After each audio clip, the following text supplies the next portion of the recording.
ओम नमः शिवाय, ओम नमः शिवाय। शिव हरि बच्चों। बोलो श्री कृष्ण भगवान की जय। सदा भवानी दाहिने सम्मुख रहो गणेश, रामा सम्मुख रहो गणेश। पांच देव रक्षा करो, ब्रह्मा विष्णु महेश सियापति राम। जय जय राम। मेरो मन बसियो सीताराम। राम नगरिया राम के बसते गंगा तीर, रामा बसते सरयू तीर, रामा चौकी हनुमत वीर की। राम जी चौकी हनुमत वीर की। बोलो सियापति रामचंद्र भगवान की जय। बोलो गणेश भगवान की जय। अपने अपने माता पिता की जय। अपने अपने गुरुदेव महाराज की जय। शिव पार्वती की जय। शिव पुराण की जय।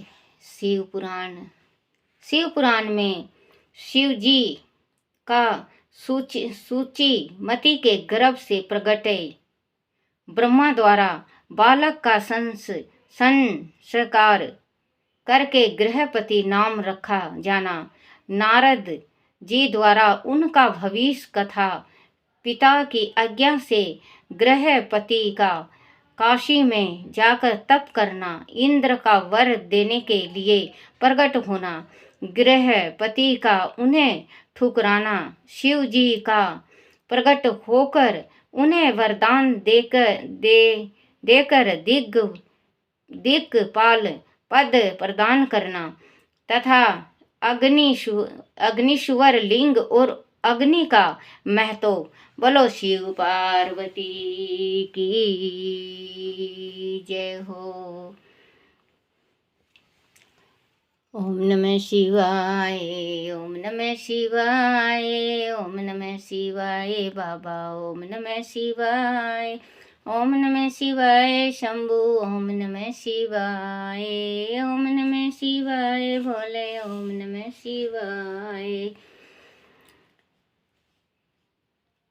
नंदीश्वर जी कहते हैं, मुनि घर आकर उस ब्राह्मण ने बड़े हर्ष के साथ अपनी पत्नी से वह सारा वृत्तांत कह सुनाया।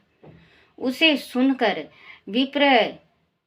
विप्र पत्नी सूचिमती को महान आनंद प्राप्त हुआ। वह अत्यंत प्रेम पूर्वक अपने भाग्य की सराहना करने लगी।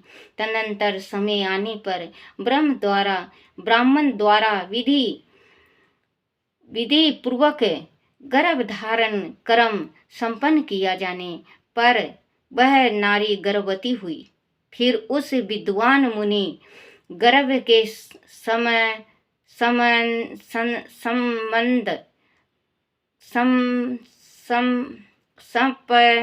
संपादन करने से पूर्व ही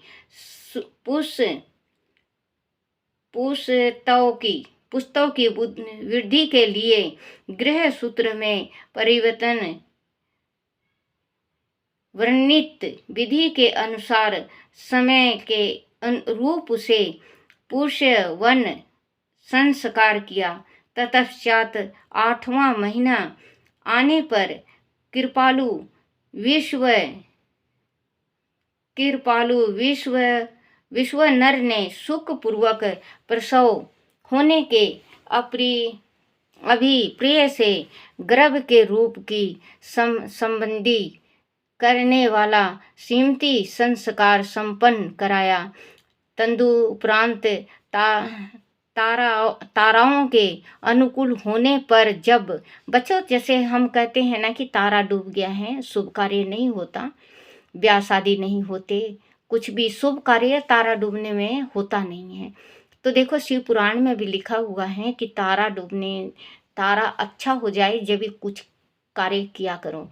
आजकल तो बच्चों इतना नहीं मानते, तारा डूबे डूबे में ब्याह कर देते हैं, वो शादी सफल नहीं होता। क्योंकि जो भगवान, देखो शिव पुराण में भी लिखा हुआ है, जो परमात्मा कर दिया और कह दिया और कर लिया है, उस चीज को मानना चाहिए। हम नहीं मानते हैं तो हम खता खा जाते हैं।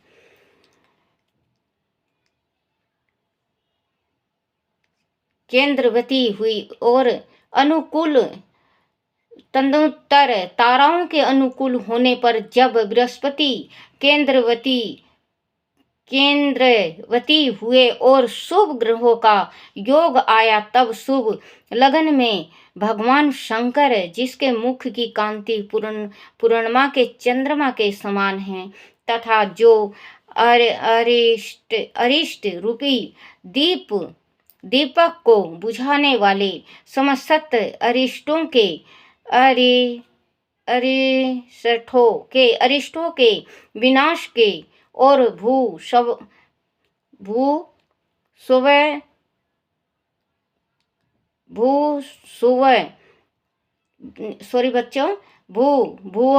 स्वय तीनों लोकों के निवासियों को सब तरह से सुख देने वाले हैं, उस शुचिमती के गर्भ से पुत्र रूप से प्रकट हुए। उस समय गंध को वहन करने वाले व आयु के वाहन मेघ दिशा रूपी बंधुओं के मुख पर प्रशांत से बन गए, अर्थात चारों ओर काली घटा उमड़ आई। वह घन घोर बादल उत्तम गंध वाले पुष्प समूह की वर्षा करने लगे। देवताओं की धुंधियां बजने लगी, चारों ओर दिशाएं निर्मल हो गई। प्राणियों के मनों के साथ साथ सरिताओं का जल निर्मल हो गया। प्राणियों की वाणी सर्वथा कल्याणी और प्रिय भाषणी हो उठी। संपूर्ण प्रसिद्ध ऋषि मुनि तथा देवता यक्ष किन्नर विद्याधर आदि मंगल दीप लेकर पधारे। स्वयं ब्रह्मा जी ने नम्रता पूर्वक उसका जात कर्म संस्कार किया और उस बालक के रूप तथा वेद का विचार करके यह निश्चित किया कि इसका नाम ग्रहपति होना चाहिए। फिर 11वें दिन उन्होंने नामकरण की विधि अनुसार वेद मंत्रों का उच्चारण करते हुए उसका ग्रहपति ऐसा नामकरण किया। ततपश्चात सबके पितामह ब्रह्मा चारों वेदों में कथित आशीर्वादात्मक मंत्रों द्वारा उनका अभिनंदन करके हंस पर आरूढ़ हो अपने लोक को चले गए।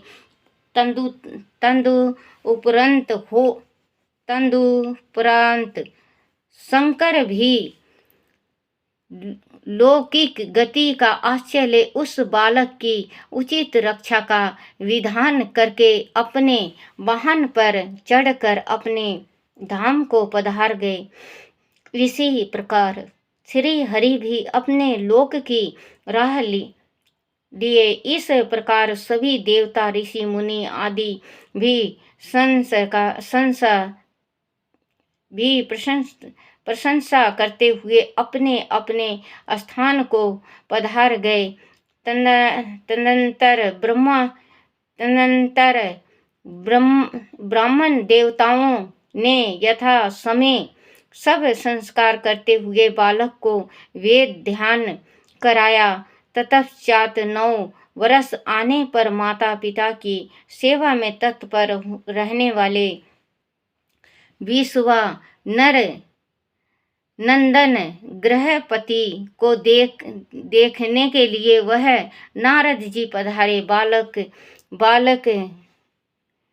बालक ने माता पिता सहित नारद जी को प्रणाम किया। फिर नारद जी ने बालक की हस्त रेखा, चिन्ह, तालु आदि देख कर कहा, मुनि विश्व नर, मैं तुमसे पुत्र के लक्षणों का वर्णन करता हूँ, तुम आदर पूर्वक उसे श्रवण करो। तुम्हारा यह पुत्र परम भागवान है। इसके संपूर्ण अंगों के लक्षण शुभ हैं, किंतु इसके सर्व गुण संपन्न संपूर्ण शुभ लक्षणों से समन्वित और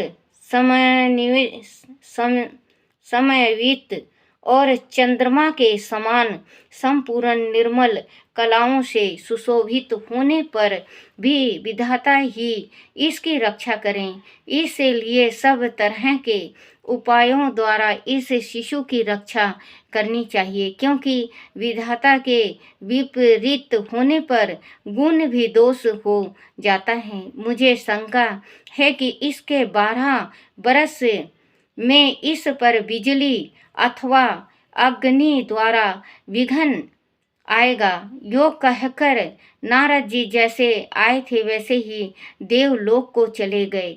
बच्चों, ये जो बिजली गिरती है तो ये इसी का वो है, बिजली इनका मतलब नारद जी ने इनका हाथ देखा तो ये बता दिए इसका कि इसकी जीवन 12 साल की है और अग्नि से खतरा है इनको और बिजली से।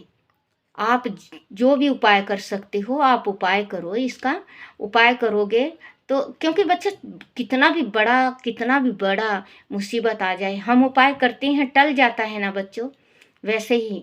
तो बच्चों, इनका नारद जी बता के चले गए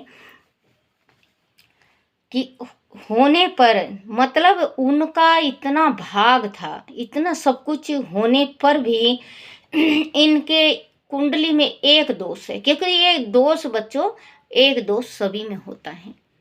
चाहे कुंडली कितना भी राजा बना दो, कुंडली जैसे राजा बना देता है, राजा वाली भी कुंडली होती है, लेकिन उस दोष एक जरूर होता है बच्चों, हर एक के कुंडली में एक दोष जरूर होता है।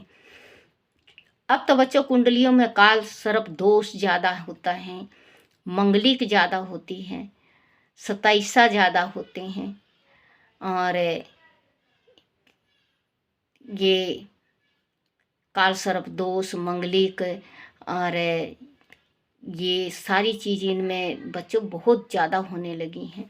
क्योंकि बच्चे आजकल के जो बच्ची हैं वो बच्चों कभी भगवान का ध्यान नहीं करते, गर्भवती होंगे चौमीन, बर्गर, अटरम पटरम ये ऐसी चीज़ खाते हैं। और पहले की जो औरतें थी गर्भवती होती थी तो वो अच्छी चीज़ खाती थी, सवेरे उठना, नहाना धोना, पूजा करना, भगवान का भोग लगाना मलाई से, भगवान श्री कृष्ण का भोग लगाती थी मलाई से और फिर इसके बाद उसको खाती थी। तो बच्चा देखो इतने 10-10, 15-15, 18-18 बच्चे होते थे पहले के एक औरतों में, अब एक बच्चा या 2 बच्चे होते हैं, उसी में बच्चों पूछो मत, थक जाती हैं औरतें। क्योंकि पहले का खान पान में और अब का खान पान में बहुत फर्क है। क्योंकि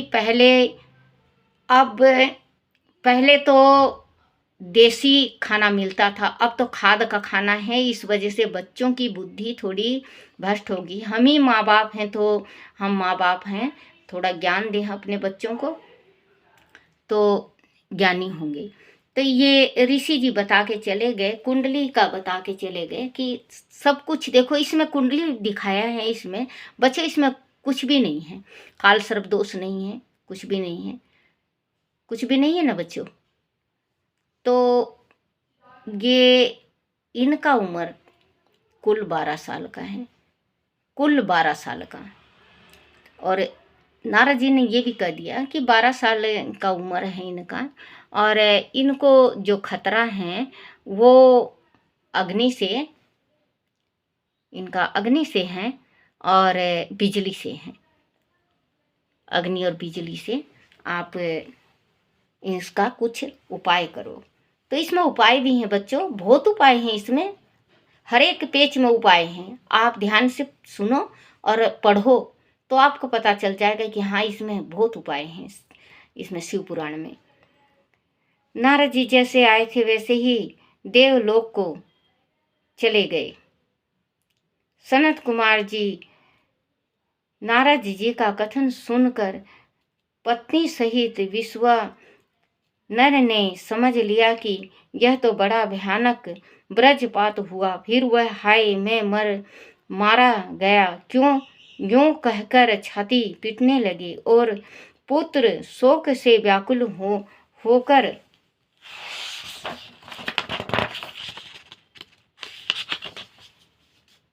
गहरी मूर्छा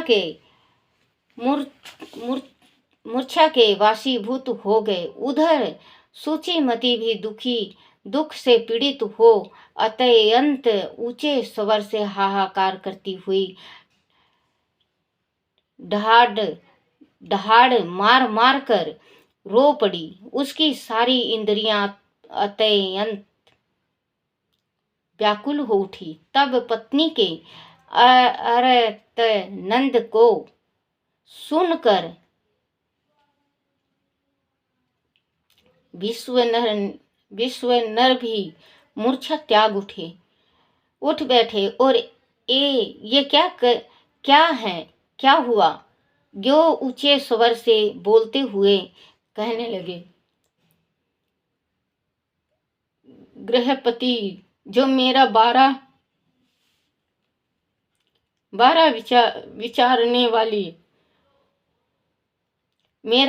विचारने वाला प्राण मेरी सारी इंद्रियों का स्वामी तथा मेरे आत्मा में निवास करने वाला है, कहाँ है। तब माता पिता को इस प्रकार अत्यंत शोकग्रस्त देखकर शंकर के अंश से उत्पन्न हुआ वह बालक गृहपति मुस्कुरा कर बोले, बच्चों देखो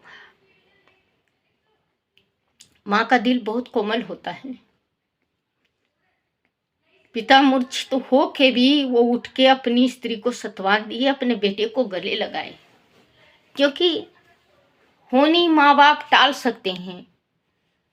अगर माँ बाप सही ढंग से शिव जी का पूजन करें, उसके बच्चे की आयु थोड़ी बताया किसी ने, शिव जी की पूजा करो, आराधना करो, ध्यान से करो और एकदम भक्ति से करो, आपके बच्चे की उम्र बहुत लंबी हो जाएगी।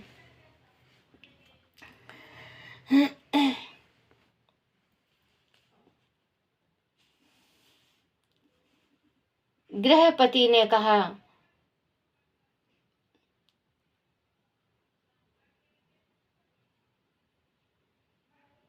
ऊंचे स्वर से बोलते हुए कहने लगे, गृहपति जो मेरा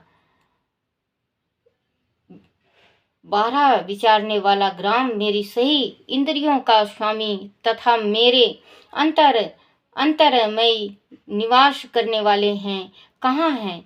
तब माता पिता का इस प्रकार अत्यंत शोकग्रस्त देखकर शंकर के अंश से उत्पन्न हुए वह बालक गृहपति मुस्कुराकर बोला। गृहपति ने कहा, माताजी तथा पिताजी बताइए इस समय आप लोगों के रोने का क्या कारण है, किस लिए आप लोग फूट फूट कर रो रहे हैं, कहाँ से ऐसा भय आप लोगों को प्राप्त हुआ है। आदि में आपकी चरण रेणुओं से अपने शरीर की रक्षा कर लूं तो मुझ पर काल भी अपना। देखो बच्चों, इसने कितना अच्छा बात कहा है, पिताजी से कहा है, माता पिता से, कि आपके चरण रेणुओं से अपने शरीर की रक्षा कर लूं तो मुझ पर काल भी अपना प्रभाव नहीं डाल सकता। फिर इस तुच्छ चंचल एवं अल्प बल वाली मृत्यु की तो बात ही क्या है। माता पिता अब आप लोग मेरी प्रतिज्ञा सुनिए। आदि मैं आप लोगों का पुत्र हूं तो ऐसा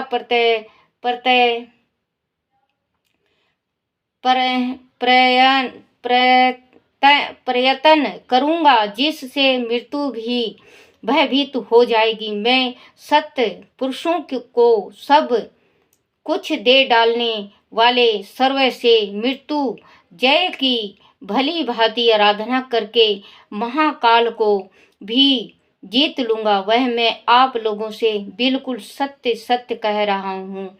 नंदीश्वर जी कहते हैं, मुनि तब वह दिग दिग द्विजपति जो शोक से संतप हो रहे थे, गृहपति के ऐसे वचनों जो अकाल में हुई अमृत की घन घोर वृष्टि के समान थे, सुन कर संत संताप रहित हो कहने लगे, बेटा तू उस शिव की शरण में जा जो ब्रह्मा आदि के भी न होने वाले और विश्व की रक्षा मणि हैं। नंदीश्वर कहते हैं, मुनि माता पिता बच्चों, जो इनका शिव जी का माफ करना, आज मेरी तबीयत ठीक नहीं है, ब्लड प्रेशर है बच्चों, और एक चश्मा का एक शीशा टूट गया है, इस वजह से थोड़ा साफ नहीं दिखता। मुझे माफ करना है मेरे शिव जी, आप भी माफ करना। क्योंकि बच्चों ये एक आंख मेरा बहुत ज़्यादा कमज़ोर है बच्चों, आंख दिखवा के शायद मैं आंख भी बनवा लूँ। तो शिव जी का महामृत्युंजय जो करता है, जिसको आता है, क्योंकि इसमें गलती नहीं होनी चाहिए, मेरे जैसे तो बंदा कर ही नहीं सकता, क्योंकि इसमें जो शब्द होता है, जो मंत्र होते हैं, वो बिल्कुल साफ बोलना चाहिए और साफ जाप करना चाहिए। 1.25 लाख जाप होता है। अगर आपके बच्चे की किसी की तबीयत खराब हो गई है और ठीक नहीं हो रही है, तो 1.25 लाख आप जाप करवाओ, तो बच्चों उस बच्चे की तबीयत ठीक हो जाएगी। या बच्चे की हो, माँ बाप की हो, या बेटा बेटी की हो, बहू को हो, अपने चाहे किसी की भी हो, तबीयत उसकी खराब हो गई है और तबीयत सुधर नहीं रही है, तो आप एक नारियल उसमें मूली का तागा बांधो। पहले एक नारियल लो, वो नारियल वो बुच वाला नहीं लेना है बच्चों, जो बिना बुच वाला होता है, एकदम प्लेन नारियल होता है, जो धरना धरे जाता है। वो जो एक वो जटा वाला होता है नारियल, वो नहीं, वो दूसरा वाला नारियल होता है, जैसे पानी पीते हैं ना, वैसा एकदम बिल्कुल होता है सूखा नारियल, जो खट खट खट खट बजे, वो वाली नारियल। क्योंकि इतना मुझे बताना नहीं आता, मैं बता रही हूँ आपको, आप समझ जाना। उसमें एक बड़ा सा टीका लगाओ, लाल चंदन का बड़ा टीका लगाओ। फिर छोटे छोटे छोटे छोटे चारों तरफ 7 टिक्की लगा दो। फिर मोली का तागा बांधो, उसमें मोली का तागा बांध लिया बच्चों, और उसमें 101 रुपये या 501 रुपये कोई पीला कपड़ा में बांध के और उसमें लपेट दो, मतलब बांध दो, जिसमें खुलना नहीं चाहिए, उसी नारियल में।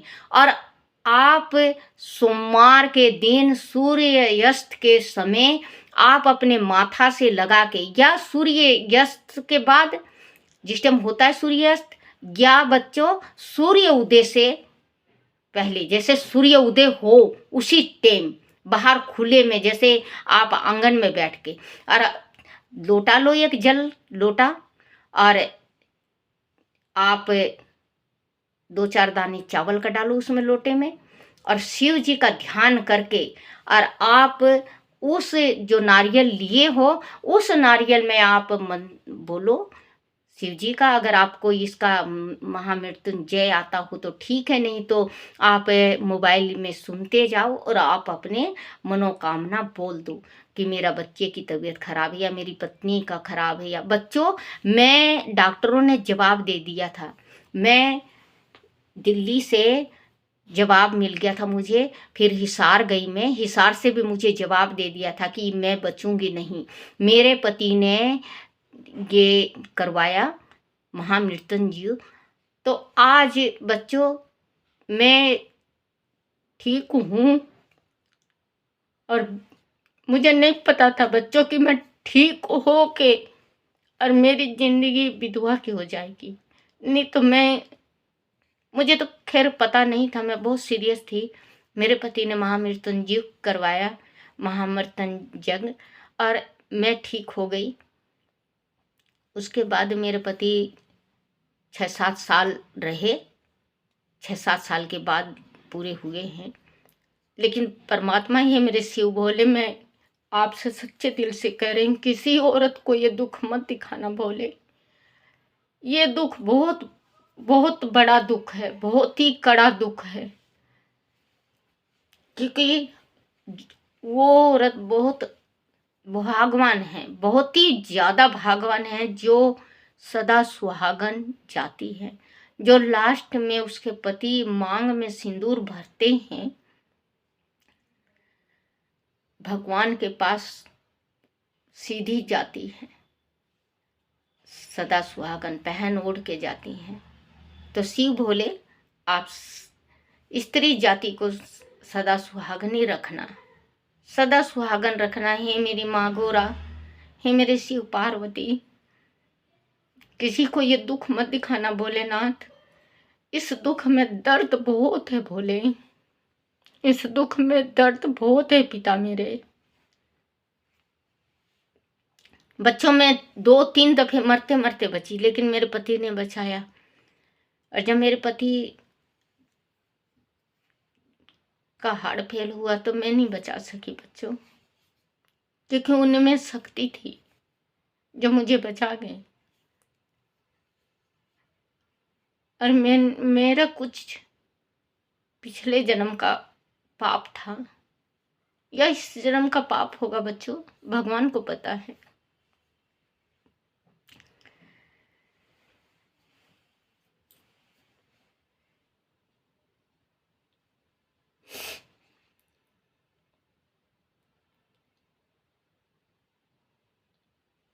बोलो शिव पार्वती की जय। दुनिया के रखवाले, ये दर्द भरे मेरी नाले, अब तो नीर बहाने, अब तो गले से लगा ले पिता, अब तो गले से लगा ले। ओम नमः शिवाय, ओम नमः शिवाय, ओम नमः शिवाय भोले, ओम नमः शिवाय, ओम नमः शिवाय शंभो, ओम नमः शिवाय, ओम नमः शिवाय शंकर, ओम नमः शिवाय। शिवाय नमो, शिवाय नमो, शिवाय नमो, शिवाय नमो। ओम